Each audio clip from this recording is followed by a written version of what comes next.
What about Abraham Lincoln as a symbol for American socialists? Well, Lincoln was not a socialist, but he did support organized labor, Ronnie, and that's important. And on top of that, Lincoln, in a lot of ways, he was very, very progressive. Now, unfortunately, the time that he was living in, at one point he pandered to racists. There's a rant that Lincoln gave where he says, basically, don't worry, I don't believe in racial equality. He was opposed to slavery. And, W.E.B. Du Bois wrote a very good history of the Civil War, Black Reconstruction, and it's a very good study. And he argues that Abraham Lincoln, his views changed and evolved over the course of the Civil War. And that's the argument. And I think that Abraham Lincoln is a very, very important figure in our history. I obviously don't endorse a lot of what he said, but in terms of revolutionaries in American history, Abraham Lincoln led the most radical revolution that we've ever had. He overturned an entire economic system, the slave system, and he overthrew it.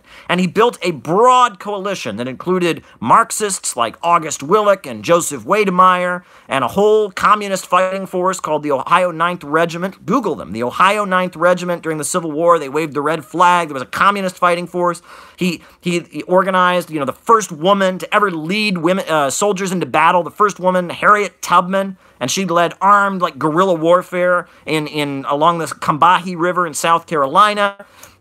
He had support from labor unionists and radical abolitionists. They were singing John Brown's body is a-strolling in the great, and they had to write the Battle Hymn of the Republic because they didn't want people to invoke the memory of this armed radical revolutionary John Brown. Yes, the Second American Revolution, the U.S. Civil War, was one of the most progressive and glorious moments in our history when there is a broad coalition of people, the African slave resistance forces like Harriet Tubman, and Frederick Douglass, Marxists, abolitionists, religious folks who were opposed to slavery, northern industrial capitalists who thought the slave system was getting in their way and was cutting into their profits. It was a broad coalition to destroy an old economic system. And if you just want to write that off, right, which is very adolescent, right, it's like, well, they did something I don't like, so I'm not going to read about it, I'm not going to pay any attention to it, it's not romantic, then you do that. You can do that. I'm not going to stop you. That's your right. But I think anyone who is seriously considering themselves to be progressive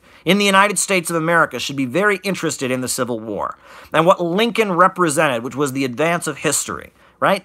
Lincoln as a symbol for socialists. I think that American socialists should find what was good about Abraham Lincoln and try to replicate it. And what was bad about him, they should be critical of and acknowledge. But I think the legacy of Lincoln and the legacy of the Second American Revolution, in which a broad coalition of people from many different strata of U.S. society came together to shut down an immoral, outmoded economic order, I think that was a good thing. I really do. I really do. So what else is new, folks?